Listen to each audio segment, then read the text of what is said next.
Hello everyone, आपका स्वागत है हमारे यूट्यूब चैनल में जिसका नाम है learn event man with Jaydeep Punjabi.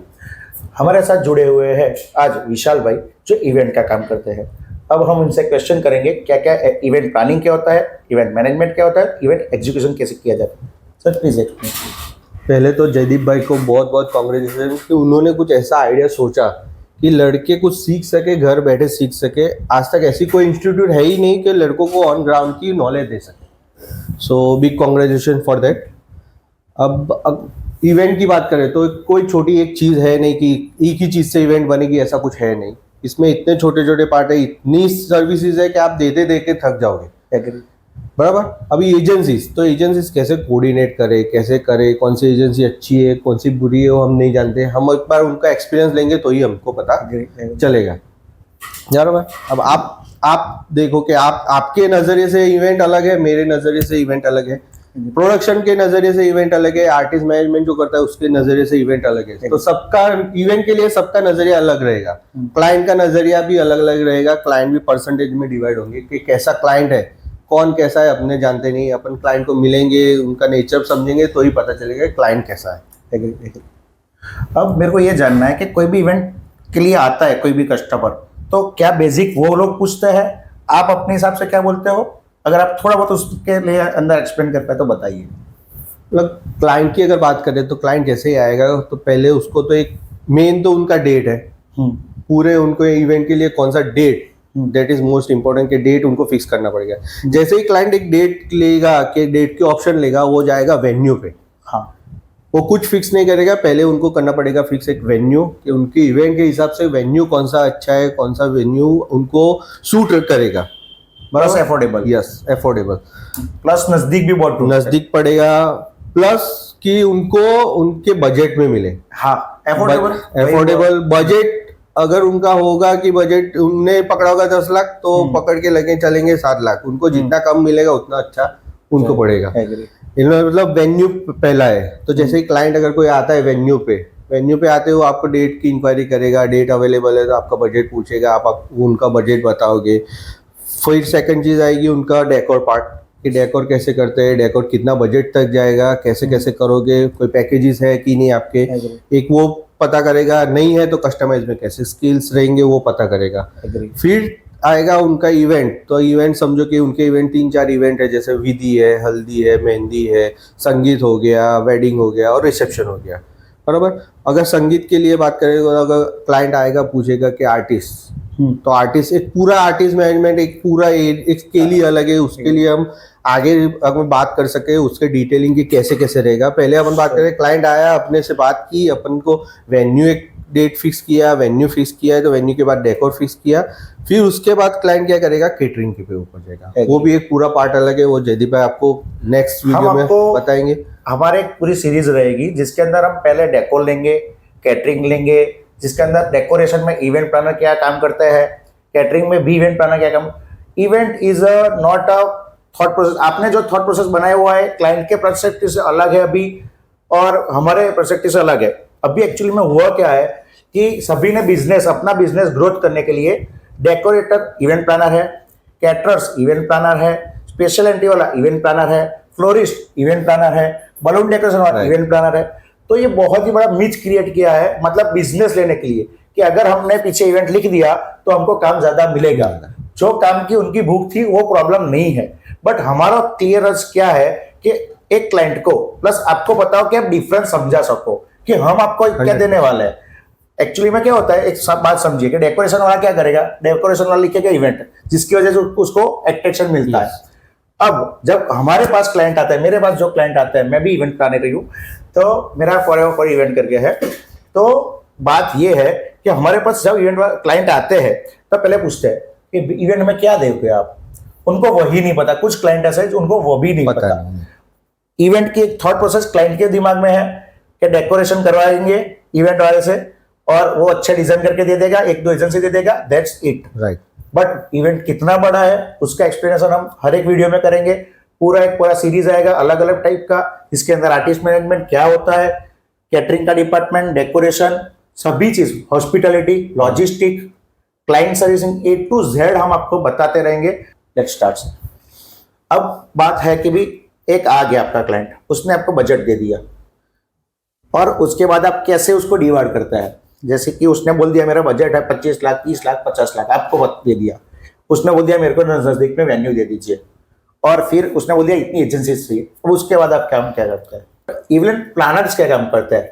जो हमारी मीथ बनी हुई है वो नहीं, इवेंट प्लानर, इवेंट मैनेजमेंट कैसे करता है, इवेंट एग्जीक्यूट कैसे करता है। प्लानर, इवेंट प्लानर, अगर कोई भी क्लाइंट इवेंट प्लानर को हायर करता है तो मेनली पर्पस यही होगा कि उसका budget according to his budget वो फिक्स करके दे पूरी चीज। हाँ, जैसे कि जैसे आपने बताया कि क्लाइंट ने अपने को बजट दे दिया कि 25 लाख रुपए मेरा बजट है, आप इसमें मेरे को पूरा इवेंट करके दो। सपोज करो उसका 3 दिन का इवेंट है, तो पहले से पहले अपन क्या करेंगे, अपन वो बजट को फिक्स करेंगे, एक्सेल पे डालेंगे वो बजट को कि पहले वेन्यू, तो वेन्यू पे कितना स्पेंड करना है। एक बार वेन्यू पे स्पेंड हो गया, फिर सेकंड आएगा डेकोर।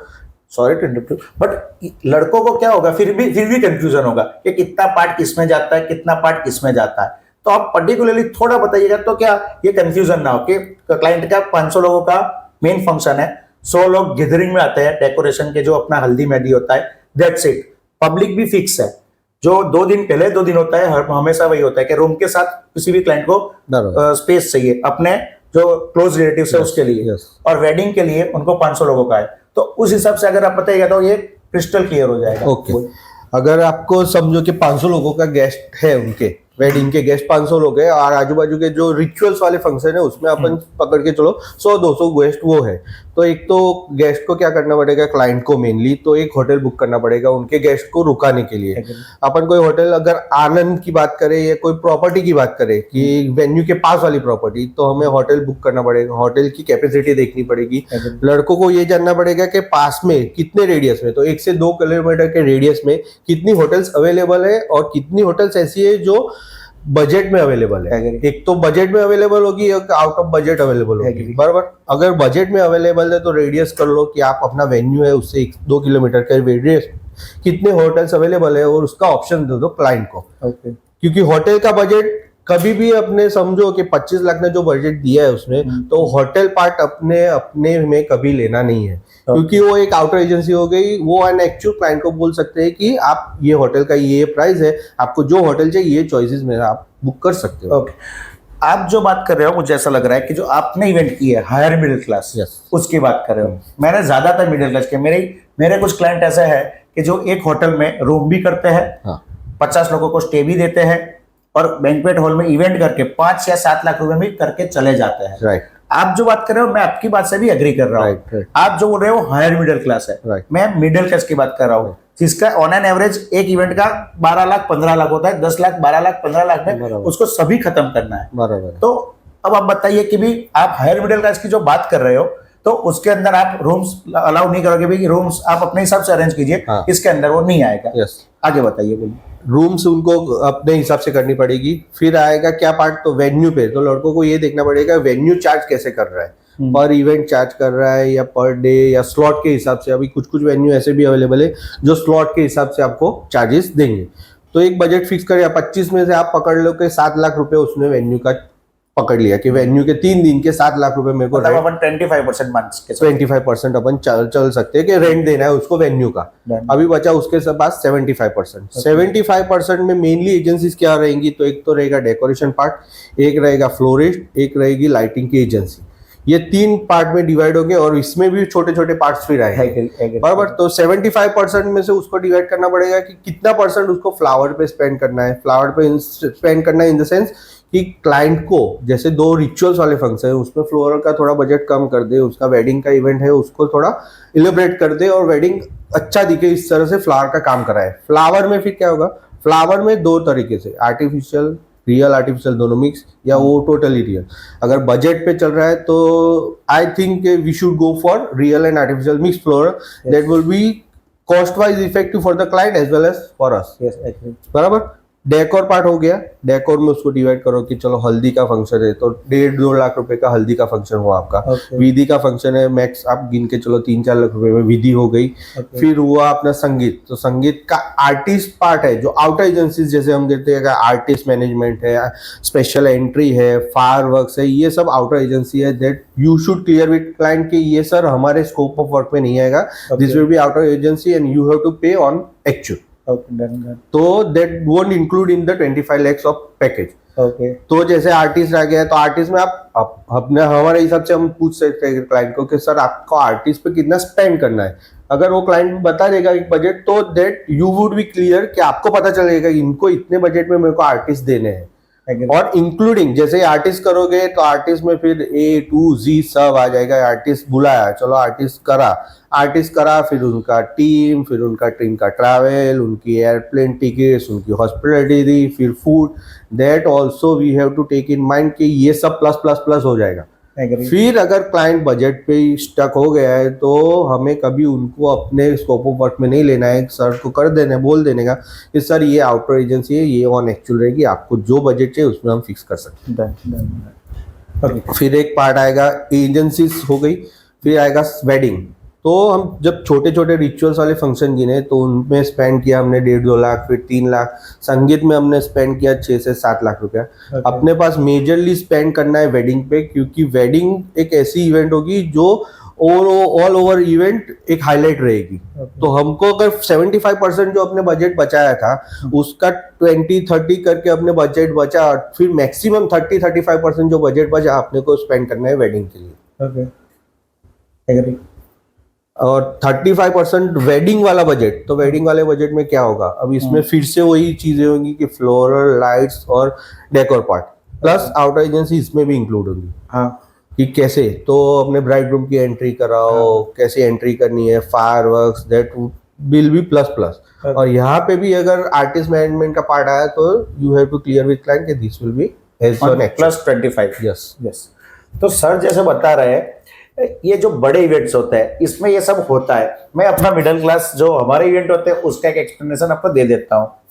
हमारे पास जब भी क्लाइंट आता है तो अलग लेके आते हैं बजट 5 लाख, 7 लाख, 10 लाख। ओके, जिसके अंदर वो लोग क्या बोलेंगे, ये है वेन्यू, हमें ये वेन्यू में करना है, जिसका बजट होता है 2-3 लाख रुपए।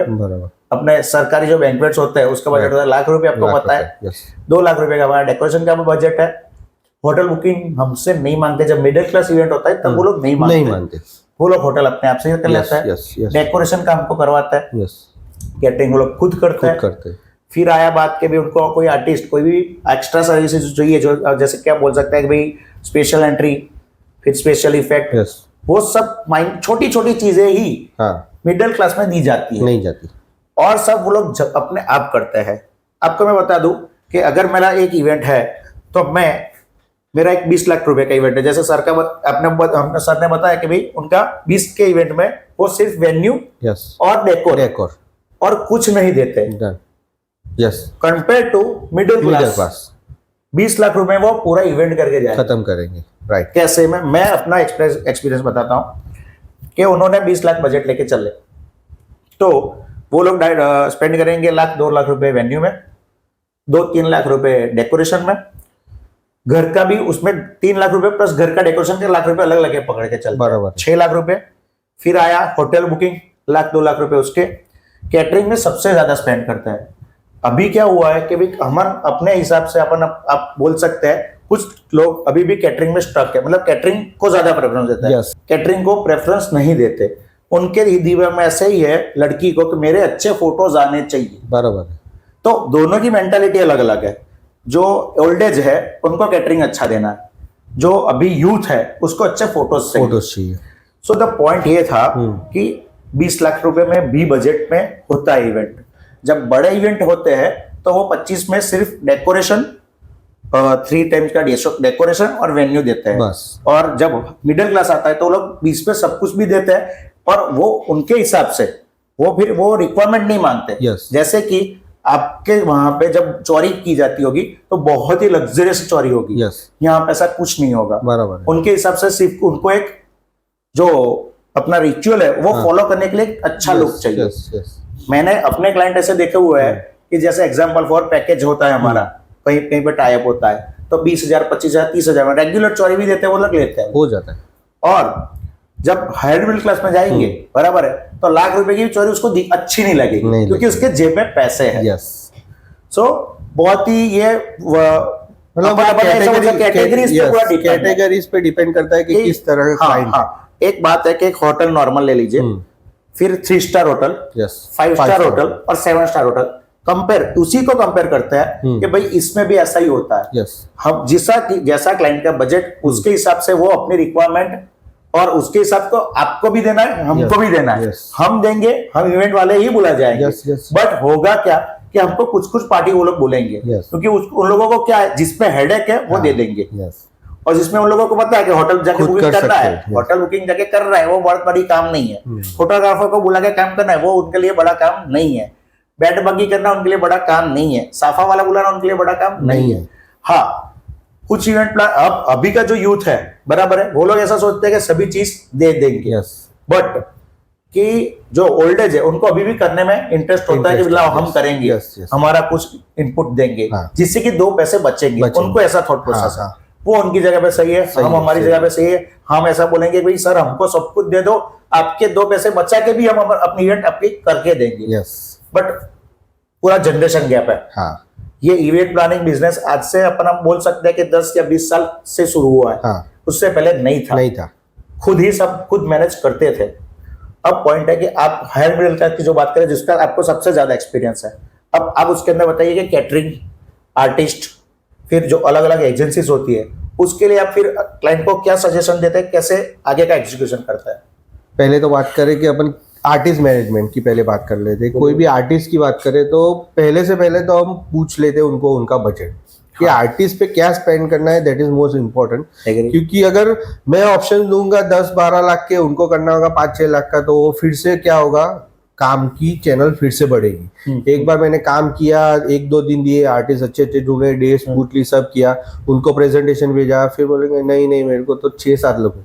तो बेटर कि आर्टिस्ट मैनेजमेंट के लिए आप क्लाइंट को पहले से बजट पूछ लो, दैट वुड बी बेटर, क्योंकि उससे आपका हेडेक, आपका काम कम होगा, एज वेल एज क्लाइंट का काम भी कम हो जाएगा।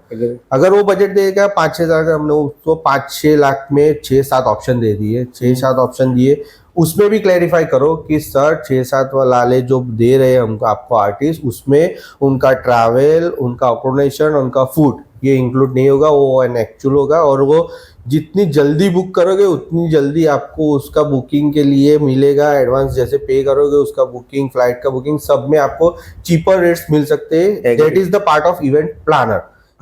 आर्टिस्ट मैनेजमेंट नहीं, ओवरऑल इवेंट क्लाइंट को समझाए कि सर आपका पैसा कहाँ कहाँ बच सकता है। जैसे आर्टिस्ट पे अगर चलो क्लाइंट ने बोल दिया कि ये एक XYZ आर्टिस्ट हमको बुक करना है, तो क्या फेज आएगा, आप आगे आर्टिस्ट का मैनेजर है या कोई भी एजेंसी जिसके थ्रू आप आर्टिस्ट मैनेज कर रहे हो, उसको बोलो कि एडवांस का प्रोसेस बता दो, क्लाइंट इज गोइंग टू पे द एडवांस। आप उसको एडवांस भेज दो, और जैसे एडवांस भेजो, जिस दिन एडवांस भेजो उसके 1 वीक में ही आप उसकी आर्टिस्ट के पूरे टीम की फ्लाइट टिकट्स या जो भी टिकट्स करनी है उसका पूरा टिकट्स कर लो। लेट नहीं करनी है। लेट जैसे करोगे, जितना लेट होगा इवेंट के पास आने लगोगे, उस तरह से आपको फ्लाइट टिकट्स भी हाई रेट्स में जाएगी।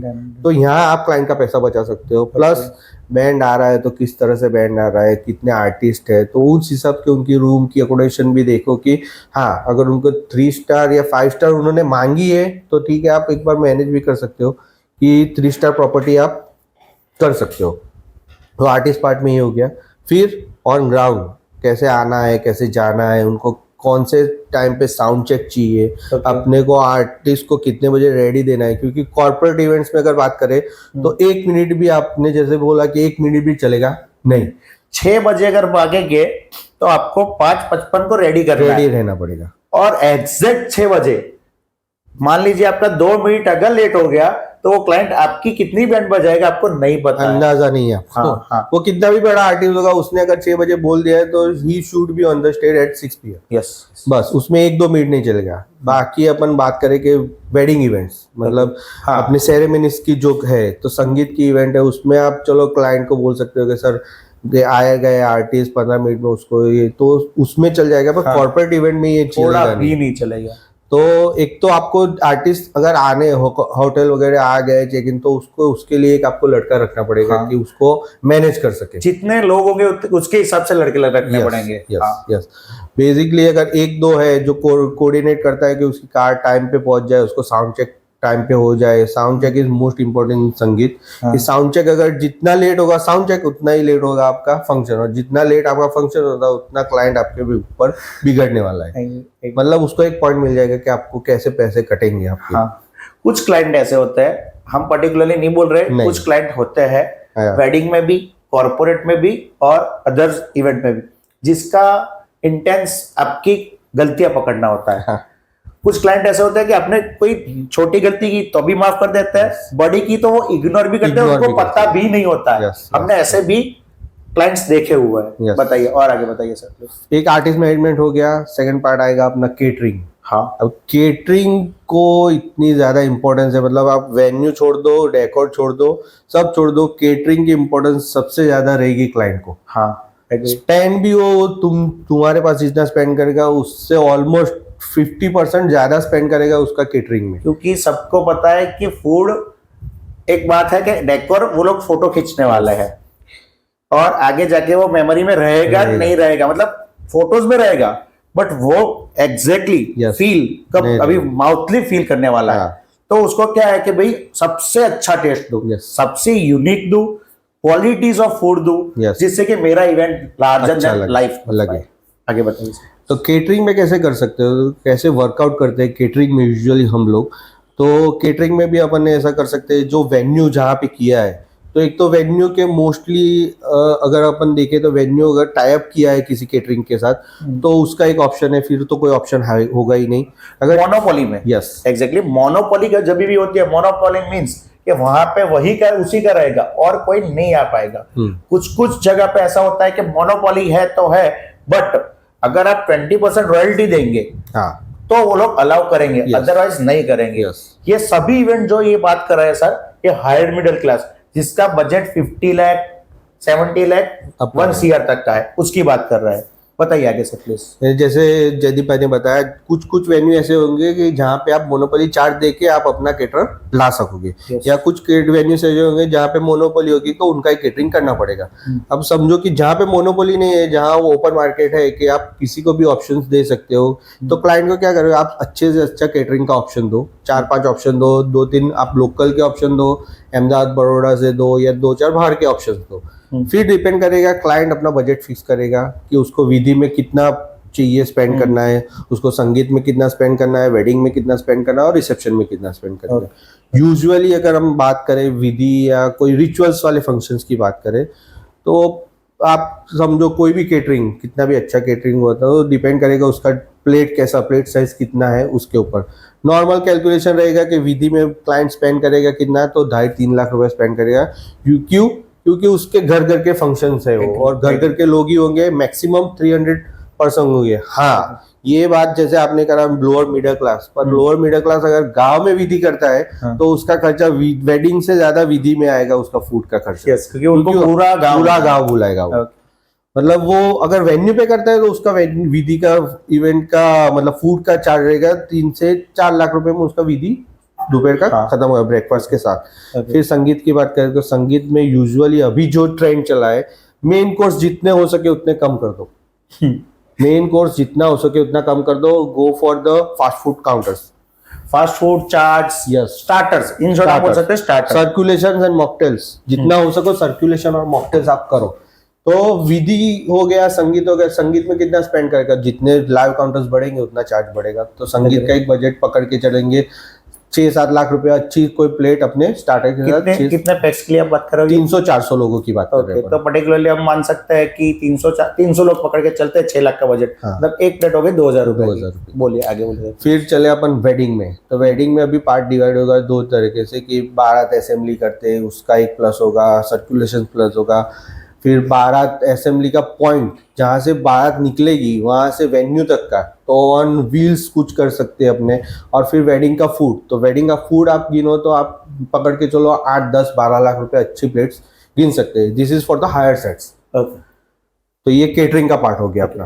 तो sorry to interrupt you, but मैं एक फ्लो देना चाहता हूँ हर एक लर्नर को, कि फ्लो होता है एक कि पहले हल्दी होती है, 11 तारीख को मेहंदी है, आगे उसी दिन संगीत है रात को, दूसरे दिन हल्दी है, साथ साथ में उसी के पहले या बाद में, आप बताइए पहले होता है या बाद में होता है? ज्यादातर पहले ही होता है, 90% केस में पहले होता है। कभी कभी कुछ होता है, कुछ कॉम्बिनेशन भी बना लेते हैं, बराबर है, जो एक ही स्टेज पे तुरंत कर लिया वैसा वाला, बट फ्लो वही होता है, आगे पीछे होता रहता है।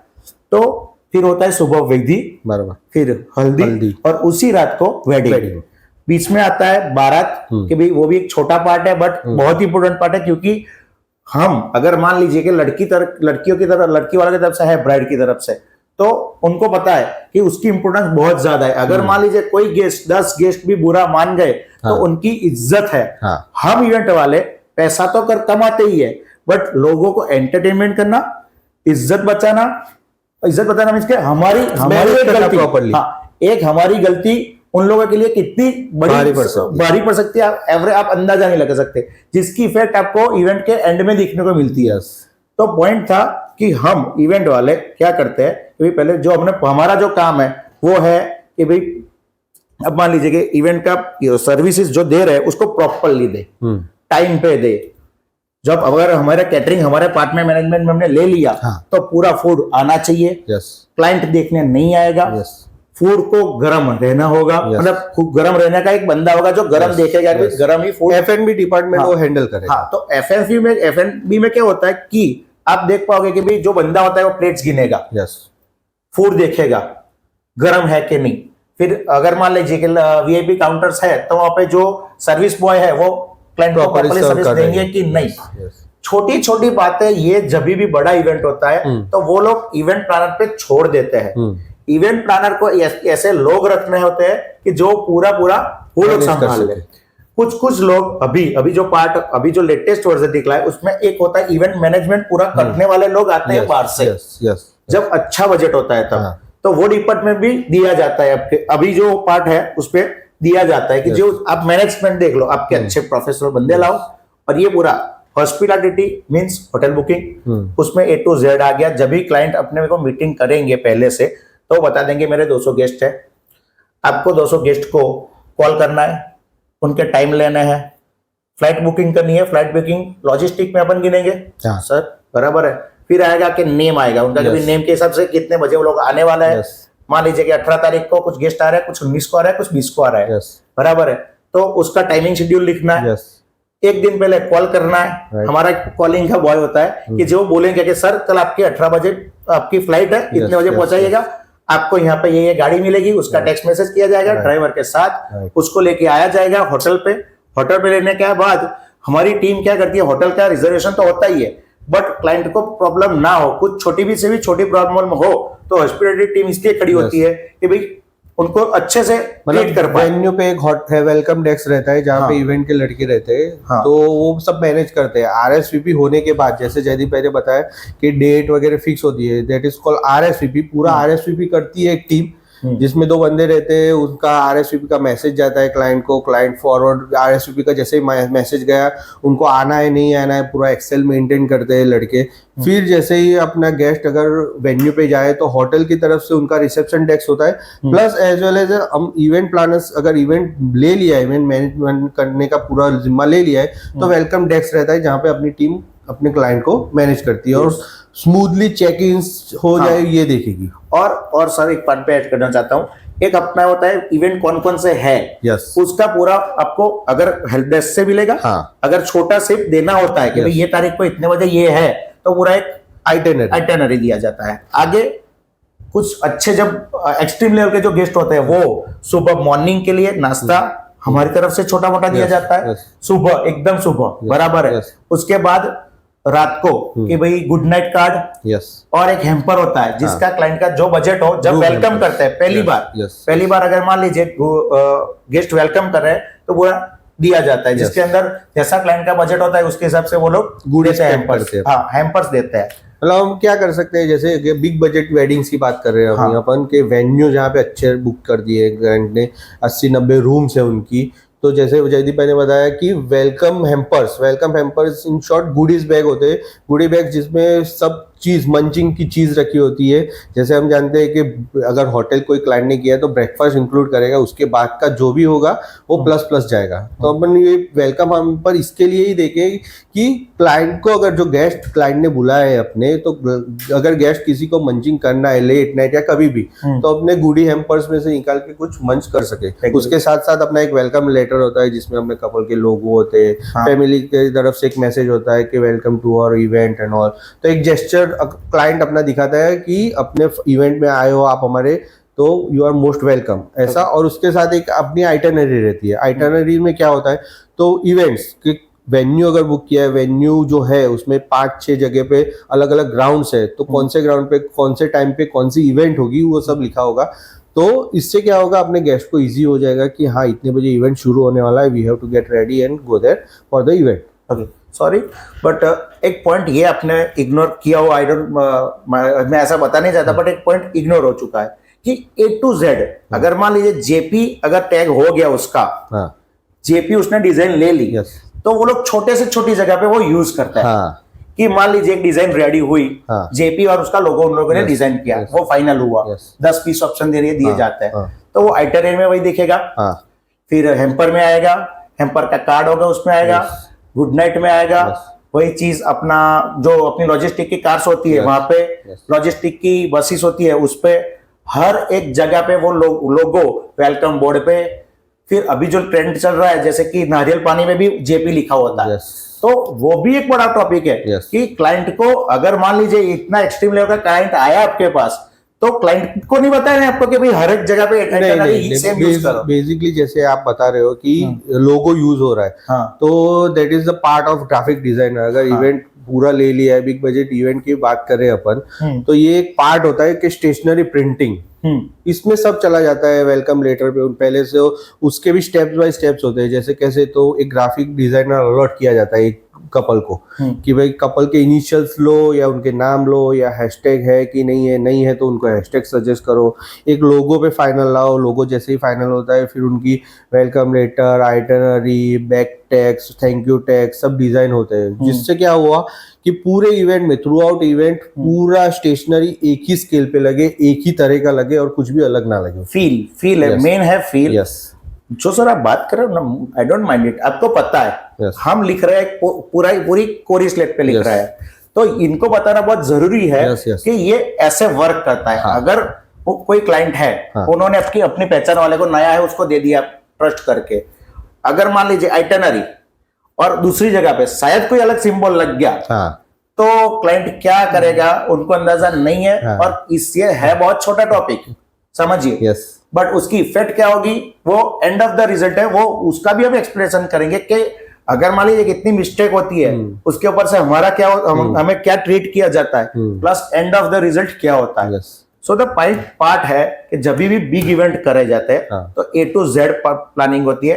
एक फाइल बनती है डेकोरेशन की, एक फाइल बनती है कैटरिंग की, कौन क्या काम करेगा, हॉस्पिटैलिटी, लॉजिस्टिक का मीनिंग भी सर आप पूरा अगर समझा सके तो अच्छा। लॉजिस्टिक डिपेंड करता है क्लाइंट के गेस्ट कहाँ से आ रहे हैं, मोस्टली चंक्स कहाँ से आ रहे हैं। जैसे कि अगर गुजरात में वेडिंग हो रहा है तो उनके बड़े चंक्स मतलब गेस्ट अहमदाबाद से आ रहे हैं, मुंबई से आ रहे हैं, तो उस हिसाब से लॉजिस्टिक डिवाइड करा जाएगा। अगर अहमदाबाद से मोस्टली आ रहे हैं तो हमने लॉजिस्टिक की सर्विसेज अहमदाबाद से वन वे करे या फिर पूरी एजेंसी। ये अब छोटी छोटी डिटेलिंग पे आ जाएंगे कि कार एजेंसी, तो ये भी एक इम्पॉर्टेंट पार्ट है कि कार एजेंसी कैसे हायर करो आप, कार एजेंसी कहाँ से हायर करो, कैसे हायर करो। और ये इम्पोर्टेंट इसलिए है कि कार की जैसी कार रहेगी उस हिसाब से आपको लास्ट में ये एक पॉइंट आपको इफेक्ट करेगा आपके कॉस्टिंग पे। अगर कार्स ठीक रही तो ऑल गुड, पर कार्स में अगर थोड़ा भी कुछ भी प्लस माइनस हुआ तो ये पॉइंट लेके क्लाइंट आपको लास्ट में आपको बातें सुनाएगा ही सुनाएगा। ओके, आप कैसे बात कर रहे हो थोड़ा मुझे, मैं डिटेल में हर एक चीज डिटेल में लॉजिस्टिक की जैसे बात करें कि लॉजिस्टिक है तो पहले से जैसे RSVP किया, फिर लॉजिस्टिक का एक शीट बन गया कि अपने को पता चल गया कि ये है क्लाइंट यहाँ से आ रहे हैं, तो हमने समझो कि एक दिन की बात कर लो, पहले दिन की अगर स्लॉट आ रहा है अहमदाबाद एयरपोर्ट से, तो हम क्या करेंगे वहां पे पहले से कार्स अलॉट कर देंगे। जो गेस्ट आ रहे हैं उनको मैसेज चले जाएंगे कि ड्राइवर का this is the driver number so and so, car number ये कार रहेगी और he is going to pick you up. और वहाँ पे अपने ये मेक श्योर करना है कि अपना मैनेजमेंट टीम का एक लड़का वहाँ पे एयरपोर्ट पे हो with the placard. Placard is what, placard ये है कि फैमिली का साइन कि जो गेस्ट आ रहा है उनको अभी एयरपोर्ट पे उतर तो क्या बाहर निकलेगा तो उसको पता कैसे चलेगा कि कौन किसका बंदा है। तो प्लाकार्ड रहेगा तो it will be easy for the team as well as for the client guest की रिकॉग्नाइज कर सके कि ये अपनी मैनेजमेंट टीम से ये आया है और इनको हमने बात करनी है। जैसे ही प्लाकार्ड देख लेंगे गेस्ट जाएगा, इजीली उसको कार्ड अलर्ट होगी और वो अपने होटल तक चला जाएगा। एक चीज मैं ऐड करना चाहता हूँ, जैसे कि हमने पहले डिजाइनिंग का बोला, सेम डिजाइन ही होगा। हाँ। जब उनको वेलकम मतलब इन्विटेशन कार्ड दिया जाएगा वहां से लेके सब कुछ सिमिलर होगा, जिससे कि इनका काम बहुत इजीली हो पाए। एक दो चीज और ऐड करना चाहता हूँ। कुछ गेस्ट आपको पता होगा डोली लेके जाते हैं, वेलकम गर्ल अत्तर भी लेके जाते हैं, मतलब परफ्यूम। तो ये छोटी छोटी चीजें जब की जाती है तब एक पूरा इवेंट ग्रैंड बनता है, ऐसे ही नहीं बनता। तो अब आई बात लॉजिस्टिक की, एक पार्ट खत्म हो गया। अब आप दूसरा पार्ट रेलवे और डायरेक्टली कैसे आती है, डायरेक्टली कैसे बुलाया जाता है, उसका थोड़ा एक्सप्लेन कीजिए प्लीज। रेलवे मतलब रेलवे बुकिंग्स, अगर गेस्ट एक RSVP आपको पता चल गया तो रेलवे की बुकिंग्स तो आप क्या कर सकते हो। अगर चंक्स की जैसे बात की मैंने कि अगर बड़ा चंक आ रहा है तो you can book a bogie at the train, पूरा बोगी बुक कर सकते हो। बोगी पे आपका, आप जैसे बात किया जदीप भाई ने कि एक थ्रू आउट इवेंट एक लोगो फॉलो होना चाहिए, तो इवेंट के लिए अगर बोगी बुक करते हो तो बोगी में भी आप लोगो लगा सकते हो अपना। आपको वहाँ जो सर्विस चाहिए आप रेलवे से ले सकते हो। पूरा बोगी बुक करके रेलवे से आप मतलब फूड पैकेट भी कस्टमाइज कर सकते हो। अभी ऐसा हो चुका है, जो जो चीज आप नहीं सोच सकते ना वो भी कस्टमाइज होती है। यस, मतलब बोगी बुक से कर सकते हो। अगर रेलवे से आ रहा है बड़ा चंक तो पूरी बोगी बुक करो, दैट विल बी बेटर। अगर बाय कार आए रहे हो तो हमको कुछ नहीं करना है, उनको सिर्फ अपने को QR या लोकेशन का पिन दे देना है, तो गेस्ट अपने खुद ब खुद गेस्ट अपने होटल तक आ सकते हैं। अब होटल पे जब आ गए तब वेन्यूज बहुत अलग अलग जगह पे होता है, प्लस होटल्स भी बहुत सारी बुक की जाती है, क्योंकि एक ही जगह पे सब लोग नहीं रोकते। तो वो कैसे डिवाइड किया जाता है? मान लीजिए एक जगह पे 100 गेस्ट है, दूसरी जगह पे 200 गेस्ट है, तीसरी जगह पे दूसरे 100 गेस्ट है, तो कारकालत में कैसे किया जाता है कि आपका वेटिंग पीरियड कम हो? अगर वेटिंग पीरियड भी बढ़ गया तो भी आपको पता है क्लाइंट क्या करेगा। बताइए। और मतलब जैसे हम बात करें कि वेन्यूज अलग अलग हो या होटल्स अलग अलग हो, होटल्स अलग अलग हो उसका प्रॉब्लम है, वेन्यू एक ही रहता है क्लाइंट का कि होटल्स 2 है या 3 मैक्सिमम करेगा, उससे ज्यादा होटल्स कभी क्लाइंट बुक नहीं करेगा। 2 या 3 होटल मैक्सिमम, इतनी होटल से वो बुक हो जाएगा। जैसे ही चंक्स डिवाइड हो गए उस हिसाब से आपके लॉजिस्टिक भी डिवाइड हो जाएगा कि ये होटल में इतनी कार रुकेंगी, ये होटल में इतनी कार रुकेंगी और ये होटल में इतनी कार रुकेंगी। जैसे गेस्ट का स्लॉट कि यहाँ पे 50 है, यहाँ पे 100 है, वहां पे 80 है, तो ये स्लॉट से हमने कार भी रोक लेंगे कि कार यहाँ से वेन्यू मेन है कि वेन्यू कितना दूर है, आने जाने में कितना टाइम लगेगा कार को, दैट इज मोस्ट इम्पोर्टेंट। उस हिसाब से अपनी कार ऑर्डर होगी। सर मैं थोड़ा, मुझे भी कुछ जानना है एक चीज कि वेन्यू आप बोल रहे हो अलग अलग नहीं होते। मैंने देखा है उदयपुर इवेंट्स में या कुछ इवेंट्स में कि जो छोटा इवेंट होता है तो छोटा वेन्यू लिया जाता है, कुछ नजदीक वाला, बड़ा इवेंट होता है बड़ा लिया जाता है। वो भी कभी कभी तो होता ही है ना। पर वो मतलब ऐसा अगर हो गया तो एक जगह एक है, उसके अंदर वेन्यू अलग है। अच्छा, तो जगह तो एक ही है, उनको पहुंचना तो एक जगह है। अपन सपोज कर लो आज आनंद में वेडिंग कर रहे हैं, तो बराबर है, तो आनंद में कहाँ पे, तो एक जगह पिक कर लेते हैं अपन, मधुबन की बात करते हैं कि मधुबन जगह एक है, स्केल एक है, पर उसमें वेन्यू अलग अलग है। तो वो वेन्यू की इंक्वायरी तो उनके हमने रूम हेम्पर्स ने दे दी है कि ये जगह पे ये रूम है और ये आपका इवेंट है और ये वेन्यू पे है, तो उनको पहुंचना है 3 होटल में से उनको पहुंचना है, वेन्यू तो एक ही है। आप जो बात कर रहे हो मुझे उतना पता चल रहा है कि आप बहुत ही सही बात कर रहे हो। ये बात हो रही है फिर से हाई मिडिल क्लास की, जो लोग को पता है कि एक ही जगह दो तो काम इजी होगा। अगर आप थोड़ा लो बजट कर देंगे तो वो लोग क्या सोचेंगे, छोटा वेन्यू लो, पैसा बचा लो, बड़ा वेन्यू लो, थोड़ा वहां पे हो जाएगा, और फिर सबसे बड़ा लो तो भी हो जाएगा, मतलब वहां पे उतने लोग आ जाएंगे, फिर वेन्यूज अलग हो जाएंगे। तो मैं आपको करेक्ट मतलब आपको गलत नहीं बता रहा, मैं जस्ट बात कर रहा हूँ कि हर एक टाइप के इवेंट जो होते हैं उसके हिसाब से क्लाइंट की थॉट प्रोसेस होती है, उसके हिसाब से अपने को भी समझना है। अगर आप पर अगर आप ये बात करो कि मिडिल क्लास की, तो जैसे आपने बात किया छोटा वेन्यू से थोड़ा बड़ा और सबसे बड़ा, तो फिर वो क्या करेगा, बस अलॉट कर देगा। होटल से पूरी एक बस अलॉट कर देगा कि एक पूरा चंक एक ही टाइम पे जाएगा उसका और एक ही टाइम पे रिटर्न आएगा। तो पॉइंट वही है। आप जो बोल रहे हो ना extra ordinary events, big budget events, वो है जब भी कोई भी लड़का स्टार्ट करेगा तब वो मतलब इतना लेवल से नहीं करने वाला। तो हमको दिखाना वही है कि भाई एक बार स्टार्टिंग क्या होती है, आगे कैसे होता है, फिर आगे कैसे बढ़ता है, फिर आगे, तो स्टेप सब दिखाना है। ऐसा नहीं कि एक ही स्टेप दिखाना है, मैं 1 से लेकर 10 जितने स्टेप है वो सभी दिखाना चाहता हूँ। इसलिए मैं आपको ये उनको भी बताना चाहता हूँ कि जैसा क्लाइंट है, जैसा क्लाइंट का बजट है, उसके हिसाब से क्लाइंट को अपने को समझाना है कि सर आप कीजिए, काम कीजिए। आपकी अगर एग्जांपल फॉर हम अमूल डेयरी है, बराबर, हम अमूल डेयरी आनंद से, तो अमूल डेयरी से नजदीक वो लोग क्या देखेंगे, पहले हमारा 100 गेस्ट है तो एक काम कीजिए, छोटा वेन्यू ले लीजिए। यस, फिर आएगा बड़ा थोड़ा कि भी मान लीजिए संगीत है तो 90% के जो आप बोल रहे हैं 90%, अब क्या होगा, छोटा जब होगा तब वो लोग बैंक्वेट या छोटा पार्टी प्लॉट लेंगे। बड़ा होगा जैसे कि मान लो संगीत और दूसरा दिन का विधि, वो 90% केस में सब एक ही जगह पे रखते हैं। उसमें भी क्लाइंट जब पैसे बचाने का सोचते हैं तो अपने घर के एग्जैक्ट सामने कॉमन प्लॉट में डेकोरेशन करवा लेता है। बराबर है। अब आगे बढ़िए sir please. As well as आपने बात की कि छोटे क्लाइंट्स जैसे कि जिनका बजट के क्लाइंट, छोटे क्लाइंट तो छोटे ही नहीं, हमारे लिए तो सभी क्लाइंट, हाँ राइट, बजट जिनका कम है तो वो क्या करेंगे, कुछ बार वो ऐसे भी करेंगे कि वो अपनी घर की गाड़ियां है जो, और अपने फ्रेंड्स की जो नजदीक के फर्स्ट फैमिली जो बोल सकते हैं उनकी कार भी यूज करके अपने गेस्ट को वेन्यू तक पहुंचा सकते हैं। वहां पे भी हमारा पार्ट आएगा, गेस्ट का पैसा वहां पे भी बच सकता है। तो वो कैसे कि उनकी खुद की गाड़ियां अपने यूज कर लो। तो वही बात हो रही है कि जैसा क्लाइंट है, मतलब क्लाइंट हमारे लिए क्लाइंट भगवान है। जैसे कि हम बोल सकते हैं ग्राहक गॉड है, ग्राहक भगवान है। जब अच्छे इवेंट प्लानर, जब भी हम अच्छे इवेंट प्लानर बोल रहे हैं, सभी अच्छे होते हैं। मैं ऐसा नहीं बोल रहा कि कोई बुरे होता है। तो होता क्या है कि उनका बजट जो होता है उसके हिसाब से हमको अलर्ट करना होता है हर एक अमाउंट। अगर क्लाइंट को लॉजिस्टिक नहीं चाहिए तो भी हमको हेल्प करनी है, अगर बोलेंगे हम अपने हिसाब से कर लेंगे तो भी इट्स ओके। बात होती है कि भी हायर मिडिल क्लास की, तो वो लोग इतना तो हमें पता है कि ऐसा नहीं है कि वो लोग अफोर्ड नहीं कर पाते, कभी कभी ऐसा भी होता है। अफोर्ड नहीं कर पाते वो ऐसा सोचते हैं ये तो हम कर लेंगे, ये कौन सी बड़ी बात है। बात हो रही है जब हायर मिडिल क्लास की, तो वो लोगों का क्या है, इतना हेडेक लेगा कौन लेगा।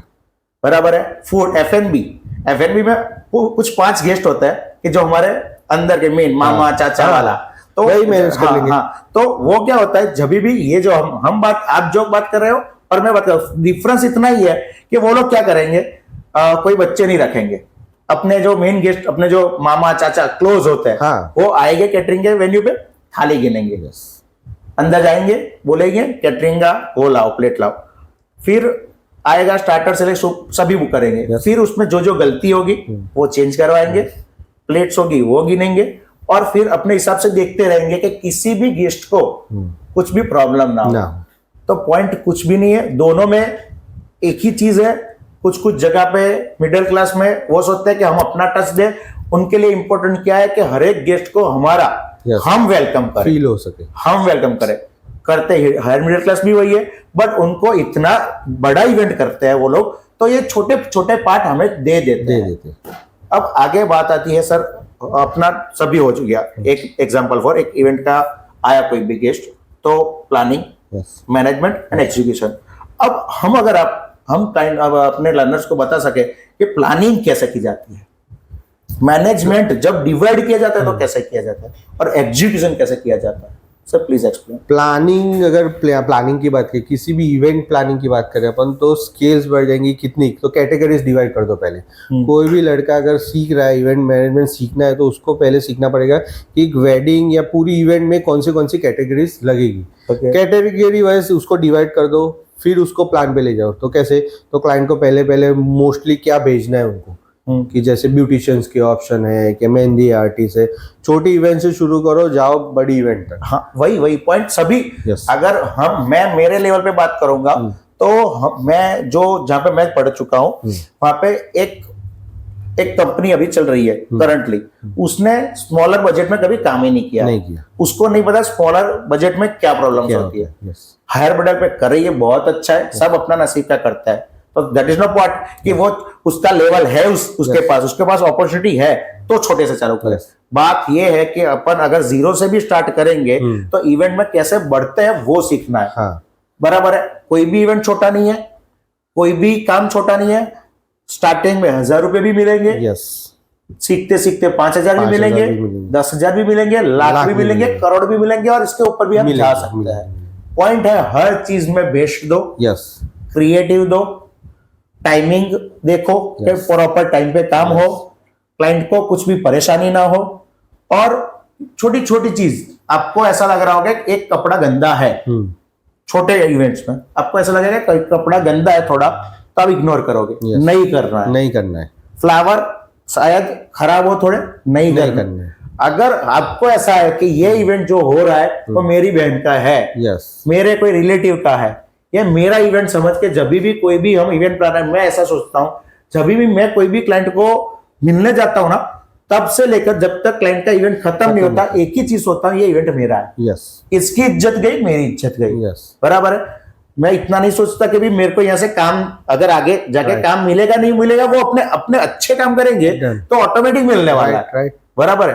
और अगर अच्छा काम नहीं करेंगे, जैसे कि मैंने बोला फ्लावर मैंने इग्नोर कर दिया, चलो ये होगा क्या फर्क पड़ता है, कि फिर ये कपड़ा चलेगा, यस, चलाना नहीं है। नहीं है। पॉइंट और एक चीज ऐड करना चाहता हूं, जब भी जितने टाइप्स के इवेंट होते हैं उसके हिसाब से सर्विंग की जाती है, इसके हिसाब से हम सर्विस देते हैं क्लाइंट को। हम पहले आपको पता है कि मिडिल क्लास में कैसा होता है, भाई उनका बजट दे देते हैं वो लोग, हमको 20,000 रुपए में मंडप चाहिए, Yes. इतने में इतने का है। हायर मिडिल क्लास में ऐसी कोई बात ही नहीं होती, कोई डिस्कशन नहीं होती। हाँ, उनका तो पैसा देना है, उनको सर्विस चाहिए। यस, अभी हम हमारे अपने हमको पता है कि भाई अगर हमारे इंडिया में कितने डिवाइड्स है, कितने हर जगह पे होंगे, बट अपन पर्टिकुलरली इंडिया में काम कर रहे हैं, हिंदुस्तान में। तो एक चीज मैं आपको बताना चाहता हूँ, 20,000 रुपए में भी मंडप वाला करता है काम, एजेंसीज होती है उसके अंदर। तो जब भी क्लाइंट है, आप अगर क्लाइंट हो तो हम, अगर मैं आपके वहां पे आया तो होगी बात क्या, सर ये आप बोलोगे ये करना है, यस, 20 बाई 60 है स्पाइस, मतलब 1200 स्क्वायर फीट, तो आप बोलोगे कि भी आपको कितने में करना है, तो अब आप हर एक क्लाइंट वही बोलेगा कि आप बताइए, क्यों? हाँ। कि उनको ऐसा डर होता है कि हम ज्यादा बताएंगे। यस, बराबर। तो वो लोग का एक थॉट प्रोसेस होता है कि मान लो कि उन्होंने ऑलरेडी एक आध लोगों को तो बुलाया होता है। यस, यस, बराबर है, उनको पता है वो 30,000 बोल के गया है, बराबर है, सीधा सीधा वो बोलेंगे 20 में दूसरा करने को रेडी रेडी है। है। कोई भी ऐसा कुछ नहीं कि होते भी है। तो पॉइंट वही है, जो 30 वाला, अगर मान लीजिए मैं 30 जो बोल के गया हूँ, वो नए कपड़े का बोल के गया हूँ, फ्रेश, अच्छा लुक, मेरा इंटेंसिटी जो जाने का था, मैं अगर मान लो गया हूं, उसके बाद आप गए हो, तो दोनों वर्जन अलग अलग है। गांव वाला, मतलब गांव वाला नहीं हो सकता, जब लोग, मतलब ऐसे डेकोरेटर भी है कि जो सिंपली देता है, यस, उनको ऐसा नहीं।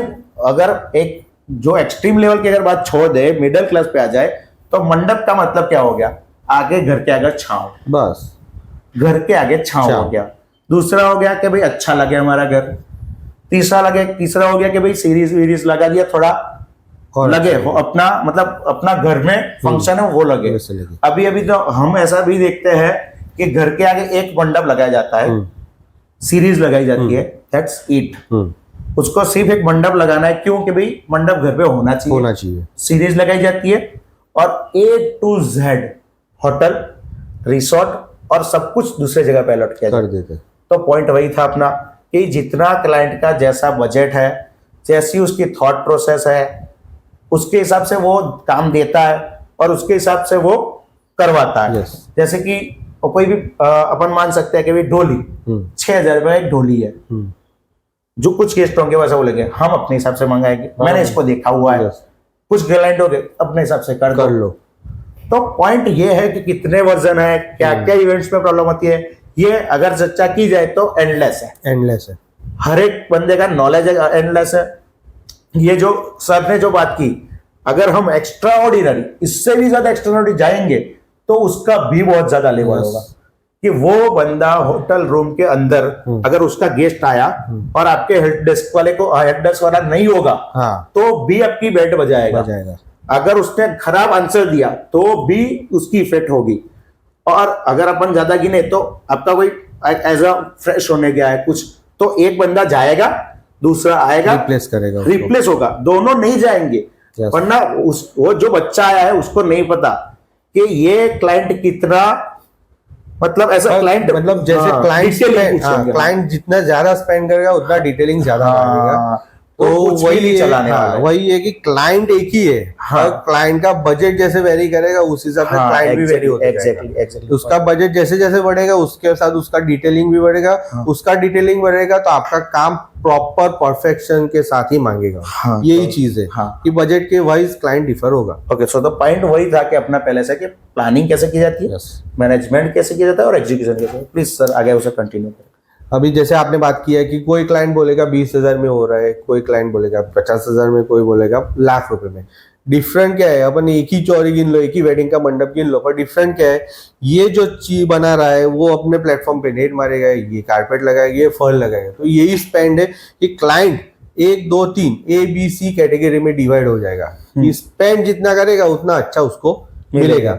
एग्जीक्यूशन की बात करें, एग्जीक्यूशन एक मतलब लास्ट फेज है पूरे इवेंट का। वो ऑन ग्राउंड ही होता है, जैसे ऑन ग्राउंड पे जैसे इवेंट वैसे एग्जीक्यूशन अलग अलग रहता है। मेहंदी के इवेंट में एग्जीक्यूशन अलग रहेगा, संगीत में अलग रहेगा, वेडिंग में अलग रहेगा। तो एग्जीक्यूशन किसी भी लड़के को अगर इवेंट मैनेजमेंट सीखना है, उसको प्रॉपरली डिटेलिंग करनी है, तो उसको कहाँ पता चलेगी? ऑन ग्राउंड एग्जीक्यूशन जब होगा तभी उसको पता चलेगा। क्योंकि छोटी छोटी इतनी दिक्कतें होती है जिसका आप अंदाजा नहीं लगा सकते विदाउट वहां पे खड़े हुए। अगर मान लीजिए मैं आपको अगर बता भी दूंगा कि जैसे कि स्टेज है, वहां पे तख्त जो है वो अगर एक छोटा इतना खड्डा, एक स्मॉल खड्डा अगर आपने इग्नोर कर दिया लेबर पे छोड़ के, उसकी इफेक्ट क्या आने वाली है उसको आपका कोई अंदाजा नहीं है। फिर है कि अगर अपनी जमीन गीली है, अपने बंदे ने ऊपर जाके चेक नहीं किया, कुछ जगह पे पानी गिर गया, पानी वाला जगह है वो फिसल गया, और अगर मान लीजिए हमें जो सिचुएशन फेस की हुई है कि वही अगर संगीत का चल रहा है प्रोग्राम और तब जब स्टेज गिरा, तो आप मान नहीं सकते कि क्या हमें कितना लेवल का प्रेशर होता है। आपको पता होगा कि भी एक इवेंट हम बोल सकते हैं या सेकंड, थर्ड या फोर्थ, आप करेक्ट कीजिएगा, सेकंड, थर्ड या फोर्थ लार्जेस्ट स्ट्रेसफुल वर्क है, बराबर है। तो एक और कंफ्यूजन है लोगों को, इवेंट मैनेजमेंट क्या होता है और इवेंट एग्जीक्यूशन क्या होता है। इवेंट मैनेजमेंट एक पार्ट है मतलब, और एग्जीक्यूशन एक पार्ट है। मैनेजमेंट मतलब जहाँ पे लोग सिर्फ मैनेज करेंगे चीजों को। एग्जीक्यूशन मतलब क्या होगा, वो जो दिखाया गया है क्लाइंट को वो एग्जीक्यूट करके वही सेम चीज वहां बना के देनी है। तो management part that is different, इनको वहाँ वो इतना हेडेक नहीं रहेगा आपको मैनेजमेंट में, क्योंकि सब आपको पता होगा कि ये एजेंसी कोऑर्डिनेट करना है, ये करना है, मेरे को ये टाइम पे ये कर देना है। जब बात आएगी एग्जीक्यूशन की, सबसे ज्यादा स्ट्रेस, सबसे ज्यादा हेडेक होगा वो एग्जीक्यूशन पे होगा, क्योंकि यहाँ जो बंदा रहने वाला है उसको एजेंसी से कोऑर्डिनेट ऑन ग्राउंड करना पड़ेगा। छोटी छोटी चीजें, जैसे जयदीप ने बताई कि छोटी छोटी चीजें देखनी पड़ेगी, कुछ भी एक चीज प्लस माइनस हो गई मतलब समझो आपका इवेंट पूरा फेल होने के चांसेस बढ़ गए। एग्जीक्यूशन ये है कि जीरो ग्राउंड लेवल से आप पूरा जीरो एरर, यस, पूरा सेटअप कैसे रेडी करते हो। तो जैसे बताया कि ग्राउंड गीला है, तो ग्राउंड गीला हो गया, उसको पता होना चाहिए ग्राउंड गीला होने से क्या प्रॉब्लम्स होगी मेरे को। जैसे जब स्टेज बनेगा या स्टेज के ऊपर 4-10 लोग चढ़ गए एक ही जगह पे, तो स्टेज गिर सकता है, ये भी उसको, यही ग्राउंड एग्जीक्यूशन है कि एग्जीक्यूशन पे ही सब टिका हुआ है। जब आपने मैनेज करके यहाँ तक लेके आए इवेंट को, अभी अगर एग्जीक्यूशन प्रॉपर्ली नहीं हुआ तो ये आगे का पार्ट पूरा यहाँ जीरो हो सकता है। सर इसमें दिक्कत क्या है, जब जीरो से हर एक लर्नर, आप मान लीजिए कि हम ये वीडियो कब अपलोड करने वाला है हमें नहीं पता, कौन सा वीडियो कौन सा क्लाइंट कब देखने वाला लर्नर पता नहीं पता। तो मेरे को एक चीज हो जाननी है और बतानी है कि एक मान लीजिए डेकोरेशन पार्ट हो गया, जिसमें प्लानिंग क्या होता है, मैनेजमेंट मतलब क्या होता है और एग्जीक्यूशन मतलब क्या होता है, प्लीज एक्सप्लेन। मैनेजमेंट और तो हम समझेंगे एग्जीक्यूशन में कितने पार्ट्स रहेंगे वो हम समझते पहले। एग्जीक्यूशन मतलब वहां पे जो सेटअप अपने क्लाइंट को दिखा है वो अपने रेडी करना है। अपन मान के चलो कि एक वेडिंग का मंडप है, तो उसके एग्जीक्यूशन में कितनी कितनी चीजें लगी, तो जो बंदा अपना जो भी इवेंट का लड़का जो सीखना चाहता है उसको क्या देखना पड़ेगा कि ये है तो कितने बाय कितने का स्टेज है, तो उसके लिए क्या क्या चीजें लगेगी, तो कितनी पार्ट लगेगी, कितने पाए लगेंगे, उस पे कारपेट कितनी जाएंगी, उस पार्ट को हिंदी में तख्त बोला जाता है। यस, प्लेटफॉर्म भी बोला जाता है। प्लेटफॉर्म और साइजेस होती है 3 प्रकार की, ऑल ओवर डिवाइड है 2.5x5, फिर 3x6 और 4x8। यस, उसका हमने फॉर्मूला दिया था और एक बार फिर से मैं दे देता हूं कि एक तख्त कितना स्क्वायर फीट का है और एक स्टेज कितना बनाना है, वो एक पूरा फॉर्मूला है। एग्जांपल फॉर 10x20 का स्टेज बनाना है, टोटल हुआ 200 स्क्वायर फीट, और अगर तख्त है 2.5x5 का तो 12.5, 200 अपॉन 12 करेंगे, 12.5 करेंगे तो एग्जैक्टली अमाउंट आ जाएगा कितना तख्त यूज होता है। सेम के भी अलग अलग जगह पे अलग अलग तक यूज होता जाता है। तो जब और इवन नंबर भी बहुत इंपॉर्टेंट है। 21 फीट का स्टेज होगा जब भी 3x6 की पार्ट यूज होती है, तो 21x30 का स्टेज होगा, तो वही मैंने बोला पहले 21x30 हम जब भी करेंगे तो 21 मल्टीप्लाई बाय 30 करेंगे, जो टोटल अमाउंट आएगा स्क्वायर फीट जो आएगा, बराबर है उसको 3/6 मतलब 18 स्क्वायर 18 फीट, तो उसको उसके अपन कर देंगे, तख्त आ जाएगा।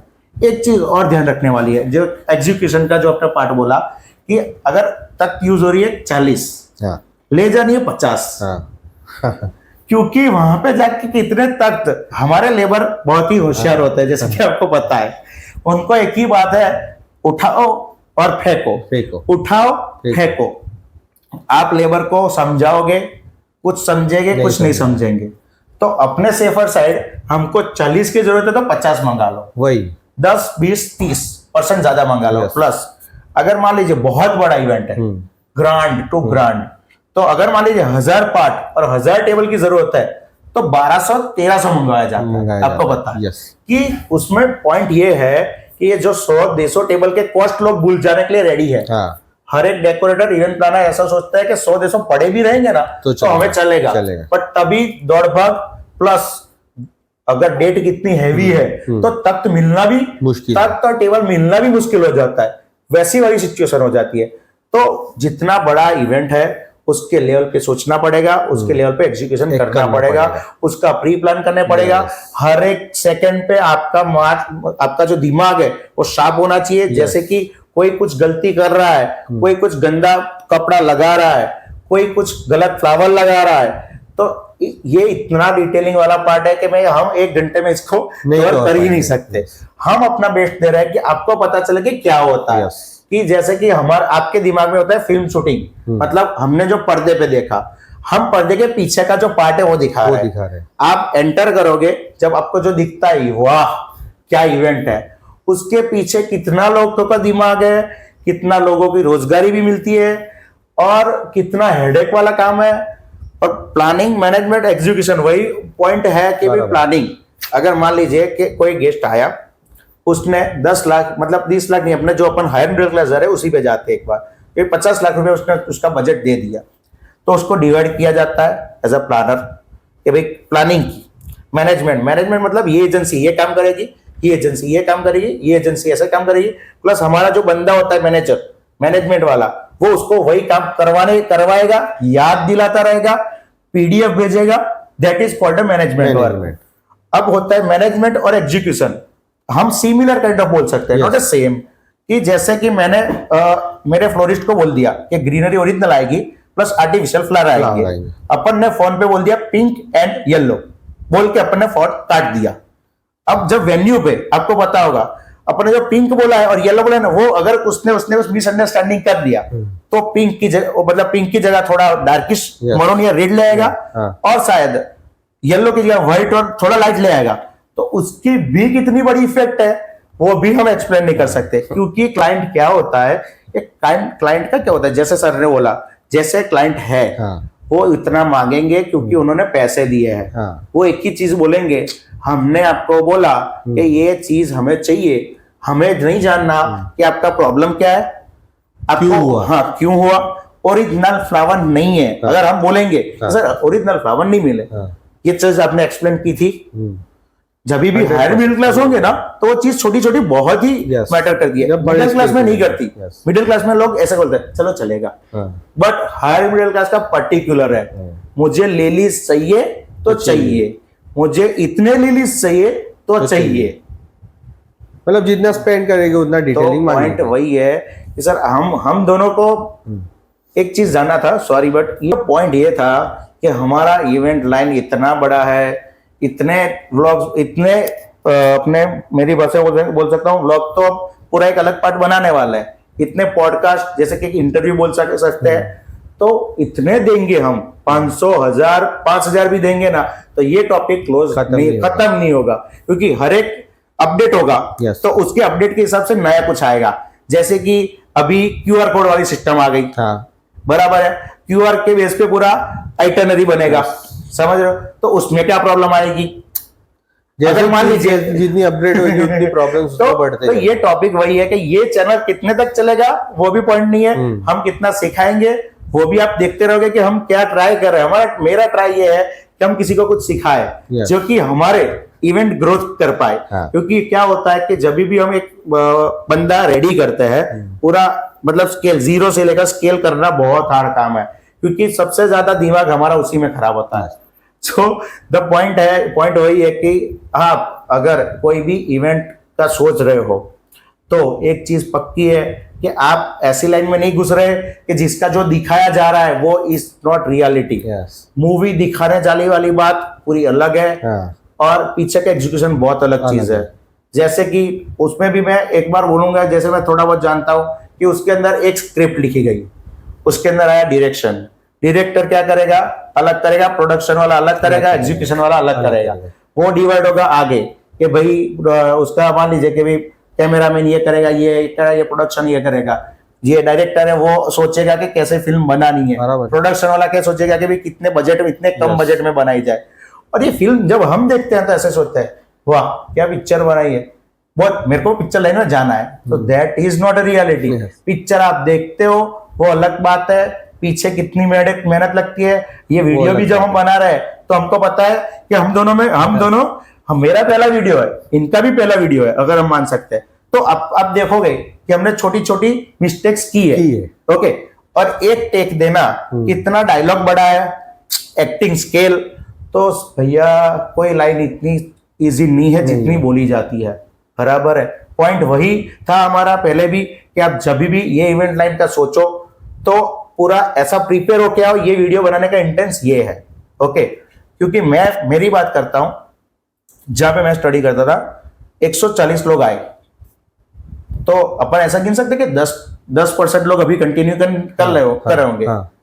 अब मेरे हिसाब से 140 के 70 करने होने चाहिए, 70-80, क्योंकि उनको तो इवेंट लाइन पसंद थी, बट उनको डिटेल नहीं पसंद थी। उनको पता नहीं था कि अंदर जाके क्या कर रहा है। उनके अंदर आने के बाद उसको पता चला कि 3-3 रात जागना है, बराबर है। लेबर से दिमाग खराब करवाना है, लेबर्स को कैसे हैंडल करना है उसे नहीं पता। क्लाइंट कब कितनी छोटी सी मिस्टेक पे कौन सी गाली देगा उसको नहीं पता। सो वही बोल रहा मैंने, जैसे पिक्चर देखना और बनाने में जितना डिफरेंस है, सेम इवेंट लाइन में ही है। हम ये पॉडकास्ट को अभी एंड करना चाहते हैं, क्योंकि हमने बोला जैसे कि एंडलेस वीडियोस बनते रहेंगे हमारे पॉडकास्ट में, और आप बने रहे कि इवेंट लाइन को जितना ज्यादा सीखना चाहते हैं उतना हमारा ब्लॉग डिपार्टमेंट को वो क्या है मैं आपको बता देता हूं। जितने हमारे इवेंट प्लानर्स है, जितने फ्रीलांसर्स है, हम उनको एक मौका देना चाहते हैं। आप एक काम कीजिए, जैसे हमारा वीडियो अपलोड हो उसको देखिए, उसके आपका थॉट प्रोसेस है, आप नेचुरल रहे, प्रिपेयर करके नेचुरल रहे, ज्यादा ना अच्छा दिखाए ना ज्यादा बुरा दिखाए। अच्छा दिखाएंगे तो फिर वो क्या होगा, वही कि लोग आ जाएंगे लाइन में और फिर छोड़ देंगे। तो ना अच्छा दिखाए ना बुरा दिखाए, जो है एज इट इज दिखाए, बराबर है। नेगेटिविटी फैलाएंगे कि ये इतना खराब है तो भी इश्यू है। जो है क्रिस्टल क्लियर, पूरे मन से बनाए और आशा करें कि भाई हम समझाने के लिए बना रहे हैं, हम कुछ सिखाने के लिए बना रहे हैं, हम आगे की पीढ़ी को बता रहे हैं कि इवेंट लाइन होती क्या है, बराबर है। सो द पॉइंट है इज कि भाई व्लॉग जो बनाएगा, आप हमें वीडियो भेजिए, अपने ऑडियो ऐड करके भेजिए, प्रॉपर भेजिए, जिसके अंदर हम अपनी कैसे उसको आपको रीपे करेंगे वो भी देखेंगे। व्लॉग अलग पार्ट है, पॉडकास्ट अलग पार्ट है, और हमारा एक जो होगा कि जो पॉइंट हमारा था कि भाई इवेंट मैनेजमेंट क्या है, जिसके अंदर हम टाइप्स ऑफ इवेंट बताएंगे, टाइप ऑफ इवेंट में कितने टाइप्स के इवेंट है, उसके अंदर एजेंसी है, कितनी एजेंसी है, कैसे एजेंसी वर्क करती है। एजेंसीज एक की जगह 10 एजेंसी रखो, 4 अच्छी रखो, 6 खराब भी रखो, क्योंकि कब कौन काम में आने वाला हमें नहीं पता। किसी से भी रिलेशन मत बिगाड़ो, किसी से भी रिलेशन मत बिगाड़ो। उसका रीजन मैं आपको बता देता हूं। जब हमने किसी से रिलेशन बिगाड़ दिया, बाय संजोग कहीं ना कहीं वो हमें भटकाने वाला है, मिलेगा ही मिलेगा। तो पॉइंट ये है कि ये एंडलेस टॉपिक है। हमारे यूट्यूब चैनल पे आपको पहले जो डिपार्टमेंट है उसका वो जो हमारी सीरीज है, हम उसे पहला जो हमारा टॉपिक है कि management, what is event management, उसमें सभी कवर करेंगे। पॉडकास्ट में जितने बन सके उतने लोगों को लाएंगे, जैसे कि हॉस्पिटलिटी डिपार्टमेंट, लॉजिस्टिक वाले, कैटरिंग वाले, फिर डेकोरेशन वाले, फिर अलग अलग एजेंसी जितनी होगी छोटी से छोटी एजेंसी को हम कवर करने का प्रयास करेंगे। जैसे कि एक एग्जांपल देता हूं, एजेंसी है स्पेशल इफेक्ट वाली, वो एक मिस्टेक करेगी, उसका रिजल्ट बहुत भयानक होता है। क्योंकि एक कोल्ड फायर है, एक कोल्ड फायर फट गया, मैंने मेरे इवेंट का बोल रहा हूं मैं, 50,000 रुपए का इवेंट था, एक कोल्ड फायर फटा, 20,000 रुपए के कट गए। 40%, हाँ 40% अमाउंट तो हमारा प्रॉफिट भी नहीं होता। बराबर है। बराबर है। तो एजेंसीज बहुत इंपॉर्टेंट है। हम उसको भी एक व्लॉग में व्लॉग नहीं सॉरी हम एक उसको पॉडकास्ट में पार्ट में लेंगे। व्लॉग में दिखाया जाएगा कि लाइफ क्या है, और जितना बन सके आपको हम लर्न इवेंट में जयदीप पंजाबी में बताएंगे कि भाई क्या होता है इवेंट। आप लाइन को सिलेक्ट करने के बाद सोचोगे, उसकी जगह आपको पहले पता होगा कि आप कहाँ पे जा रहे हो, क्या क्या प्रॉब्लम फेस करना है। मैंने जैसे हम दोनों ने बताया कि ये एंडलेस टॉपिक है, तो मैं आशा करता हूं आपको कि भी आपको कुछ ना कुछ अच्छी जानकारी मिली होगी, जिससे कि आप इवेंट मैनेजमेंट करें या ना करें, और करें तो कैसे करें, प्लस कि भाई इतना एरर्स कैसे कम की जाए। Yes that's the point. हमारा मेन इंटेंस यही है। जितने भी मैं जयदीप पंजाबी आपको एक बताना चाहता हूं, मैं अपना 100% दूंगा। जितने ज्यादा लोगों को बुलाना होगा बुला ना सकता हूं, बुलाऊंगा, अपना मैं 100% दूंगा। ब्लॉग भी अगर कोई अच्छा आ गया तो मैं डालूंगा, वरना नहीं डालूंगा, जिससे कि नेगेटिविटी ना हो जाए। क्योंकि मेरी एक एरर आपके दिमाग में एक नेगेटिव इफेक्ट लाएगी, वो नहीं चलेगा। तो बात ऐसी है, जो हमको नेचुरल लगेगा जो बंदा, वो उससे डालेंगे। फिर बात है कि भाई ये लर्न इवेंट में जयदीप पंजाबी का करने का मीनिंग क्या है। एक ही मीनिंग है कि आप अगर ये लाइन चूज करने का सोच रहे हो तो ये माइंडसेट से आओ। इतना बॉडी में स्टेमिना होना चाहिए। अगर स्ट्रेस लेने की ताकत नहीं है तो मत आओ। रात को जागने का ऐसा कि मैं रात को सोऊंगा और काम होगा, नहीं होगा। अच्छे अच्छे ओनर जो मालिक होते हैं उनको पता है कि भाई कितना स्ट्रेस वाला काम है। और 100%। मैं खुद बता सकता हूं कि मैंने अपने जो मैनेजमेंट वाला बंदा है उसको एक छोटी सी बात को रिमाइंडर में नहीं डाला कि भैया 6 बजे वेलकम बोर्ड लग गया, और उसने बोला हाँ लग गया, मैंने मान लिया। सुबह पता चलता है कि नहीं लगा। अगर मैंने मेरे वहां पे सिक्योरिटी है उसको पूछ लिया होता, मेरे मैनेजर को पूछ लिया होता कि वेलकम बोर्ड लग गया, तो बात पूरी अलग हो जाती। तो मैंने हम इस टॉपिक पे जितने भी बात करते जाएंगे वो खत्म नहीं होने वाला। बट हम अपना 100% देंगे। मैं जयदीप पंजाबी आपको एक वादा करता हूं कि ये चैनल पे जब भी आप आएंगे तब अपना नॉलेज प्लस करके जाएंगे। धन्यवाद।